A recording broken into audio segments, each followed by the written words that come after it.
This is the Grand Ethiopian Renaissance Dam, a $5 billion hydropower giant, built without foreign loans, powered entirely by the hands and wallets of Ethiopians. Soon, it will light up homes, power factories, and redefine a nation's future. But while Ethiopia celebrates, fear ripples downstream. In Egypt and Sudan, voices grow tense, warning that this dam could decide who controls the Nile's lifeblood. Today, we'll dive into the story behind Africa's most controversial megaproject, how it was built, why it's celebrated, and why it's sparking tensions across borders. Ethiopia, one of Africa's oldest nations, landlocked, rugged, and breathtakingly beautiful. Yet, it's also a country scarred by conflict and economic challenges. Home to over 120 million people, it's the second most populous nation in Africa. For decades, millions here have lived without reliable electricity. Now, Ethiopia is turning to the Blue Nile, and to one of the most ambitious infrastructure projects in African history. This is the Grand Ethiopian Renaissance Dam, or GERD. Towering 145 meters high, stretching 1.8 kilometers across, and holding back a reservoir of 1,874 square kilometers, an expanse larger than Greater London. Its hydroelectric plant has a 5,150 megawatt capacity, enough to power much of Ethiopia and even export electricity to neighboring countries. Construction began in 2011, in the midst of political uncertainty. Over 14 years, despite civil unrest, regional disputes, and international pressure, the dam steadily rose. And in September 2025, it was officially completed and inaugurated, marking the birth of Africa's largest hydroelectric facility. What makes GERD even more remarkable is how it was built. No foreign loans. No international aid. Instead, Ethiopians, from farmers to shopkeepers, contributed through bonds, taxes, and donations, alongside government funding. This project became more than just an energy plan. It became a symbol of national pride and self-reliance. For Ethiopia, GERD isn't just a dam. It's the promise of industrial growth, rural electrification, and a stronger economy. But for its neighbors downstream, this same dam represents uncertainty, risk, and potential loss. The Nile, one of the world's most famous rivers, flows through 11 African countries. But it is not a single stream. Two great tributaries meet in Khartoum, Sudan: the White Nile, flowing from Lake Victoria, and the Blue Nile, which begins high in Ethiopia's mountains. The Grand Ethiopian Renaissance Dam sits on this Blue Nile, just a few kilometers from the Sudanese border. Its location is more than just geography, it's geopolitics. The Blue Nile supplies about 86% of the water that eventually flows into Egypt. For over a century, control of this water was shaped by colonial-era agreements. The most infamous is the 1929 Nile Waters Agreement, brokered by Britain when it controlled Egypt and Sudan. It gave Egypt the lion's share, around 90% of the Nile's water, and the right to veto upstream projects. Ethiopia, never colonized by Europeans, was not consulted. Later, the 1959 agreement between Egypt and Sudan reinforced Egypt's dominance, allocating 55.5 billion cubic meters of water to Egypt and 18.5 billion to Sudan, again leaving Ethiopia out.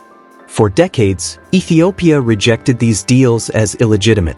In 2011, Ethiopia revealed Project X, a massive new dam plan on the Blue Nile, later named the Grand Ethiopian Renaissance Dam.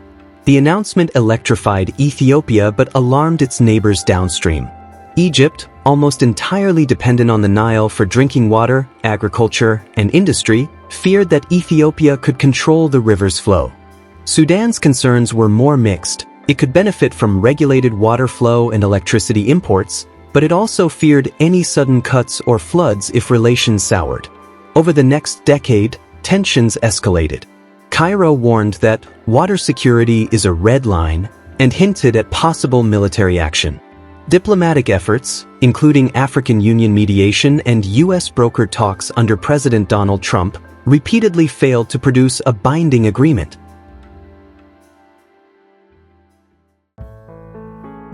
For Ethiopia, the Grand Ethiopian Renaissance Dam is more than concrete and steel, it's a lifeline. For decades, nearly half of its 120 million people lived without access to reliable electricity. Power shortages choked industrial growth, limited education, and kept rural communities in the dark, literally.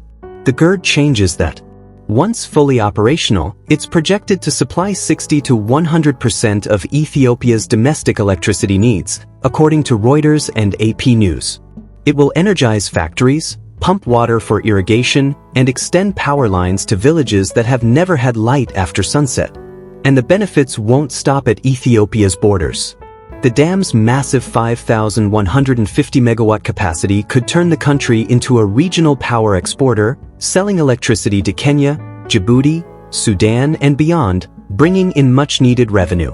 For Ethiopia, this is a step towards self-reliance, industrialization, and economic transformation. But downstream, the mood is far less celebratory. Egypt is one of the driest countries on Earth. Almost 100% of its fresh water comes from the Nile, and 86% of that originates in Ethiopia via the Blue Nile. Any disruption, whether intentional or due to mismanagement, could threaten Egypt's agriculture, drinking water, and survival. Egyptian officials have warned that if Ethiopia controls the river's flow, the dam could be used as a political weapon. Sudan's position is more complicated. On one hand, it could benefit from regulated water flow, reduced flooding, and cheap electricity imports. On the other, Sudan fears being at the mercy of Ethiopia's decisions. A sudden release of water or prolonged withholding could devastate its farming cycles, displace communities, and damage infrastructure. Egypt has repeatedly condemned Ethiopia's unilateral filling of the dam's reservoir without a legally binding agreement on water usage and drought management. Negotiations, mediated by the African Union and others, have failed to resolve these concerns. The Grand Ethiopian Renaissance Dam didn't just stir emotions, it launched over a decade of diplomatic battles. From 2011 onward, Ethiopia, Egypt, and Sudan entered a series of trilateral negotiations aimed at reaching a binding agreement on how the dam would be filled and operated. Despite multiple rounds of talks, mediated at various points by the African Union, the United States, and even the World Bank, progress was painfully slow. In 2020, the US, under President Donald Trump, attempted to broker a deal. But Ethiopia accused Washington of siding with Egypt after a draft agreement included provisions Ethiopia saw as restrictive. Addis Ababa walked away, calling the US approach unbalanced and inappropriate. Other mediation efforts followed, from African Union summits in Addis Ababa to emergency meetings in Khartoum.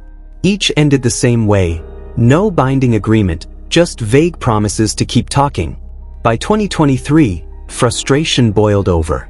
Egypt formally withdrew from the negotiation framework, citing a persistent impasse and accusing Ethiopia of filling the dam without consent. Sudan, dealing with its own political and security crises, became less active in the talks. Ethiopia, meanwhile, doubled down on its message: GERD is not a threat, it's a shared opportunity. Prime Minister Abiy Ahmed insisted the dam would benefit all Nile Basin countries through flood control, stable water supply, and affordable electricity. In a symbolic gesture, Abiy invited leaders from all Nile Basin nations to the September 2025 inauguration, an attempt to frame the dam as a unifying achievement rather than a regional flashpoint. But despite the handshakes and photo ops, deep mistrust remains. To Egypt, Ethiopia's assurances are no substitute for a legally binding treaty. To Ethiopia, decades of colonial-era dominance over the Nile must end. In September 2025, Ethiopia flipped the switch. With a staggering 5,150 megawatt capacity, it stands as a new continental landmark, promising to transform Ethiopia's energy landscape. Already, 2 turbines are operational, generating around 750 megawatts of power, enough to supply millions of homes. Over the coming months, additional turbines will be brought online, steadily pushing output toward full capacity. For Ethiopia, Each new megawatt is a step closer to universal electrification, industrial growth, and regional power exports. Government officials highlight another achievement. So far, no reported disruptions downstream. Ethiopia argues that the dam has regulated water flow and even reduced flooding during heavy rains. Engineers say the reservoir allows for more controlled releases, smoothing out seasonal extremes and benefiting downstream agriculture. But in Cairo, the mood is far less celebratory. Egyptian officials warn that while current water levels remain stable, the real test will come during drought years. They argue that if Ethiopia withholds water to maintain power production, it could devastate Egyptian agriculture and drinking supplies. The Financial Times reports that Egypt continues to demand a legally binding water-sharing agreement, something Ethiopia resists, insisting on flexible, cooperative arrangements instead. In Sudan, opinions remain divided. Some see potential benefits from stable water flow and cheaper electricity imports. Others fear dependence on Ethiopia's goodwill, particularly in times of political tension. Hydrologists warn that the real danger lies in climate change. Extended droughts could lower reservoir levels, intensifying competition for every drop. Without clear rules on water management during shortages, tensions could spike, threatening regional stability. For now, Ethiopia celebrates. Crowds wave flags, music fills the air, and speeches hail the dam as a triumph of self-reliance. Prime Minister Abiy Ahmed calls it a gift from Ethiopia to all Africans, urging neighbors to see it as a shared resource, not a threat. The GERD's massive walls now hold back billions of cubic meters of water, and perhaps decades of diplomatic mistrust. Whether it becomes a bridge of cooperation or a flashpoint for conflict will depend on what happens next. So, can water become a bridge that unites, or a weapon that divides? Drop your thoughts in the comments, and don't forget to like, share, and subscribe for more stories from our continent.